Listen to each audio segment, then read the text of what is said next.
ওকে, তোমরা অনেকে দেখছো স্পোর্টস প্লেয়াররা লাখ টাকার মোবাইলে গেম খেললেও তারা স্মুথ গ্রাফিক্সে গেম খেলে। তারা স্ট্যান্ডার্ড বা আল্ট্রা গ্রাফিক্সে গেম না খেলে কেন তারা স্মুথ গ্রাফিক্সে গেম খেলে?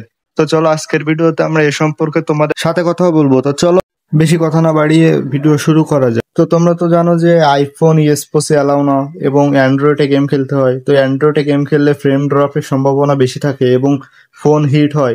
এজন্য তারা স্ট্যান্ডার্ড বা আল্ট্রা গ্রাফিক্সে না গেম খেলে স্মুথ গ্রাফিক্সে গেম খেলে। এবং লং ফাইটিং এর জন্য আল্ট্রা বা স্ট্যান্ডার্ডে গেম খেললে দূরের এনিমিকে সহজে ডিটেক্ট করা যায় না বা দেখা যায় না। এজন্য তারা স্মুথ গ্রাফিক্সে গেম খেলে, যাতে গেম স্মুথ এবং দূরের এনিমিকে সহজেই দেখা যায়।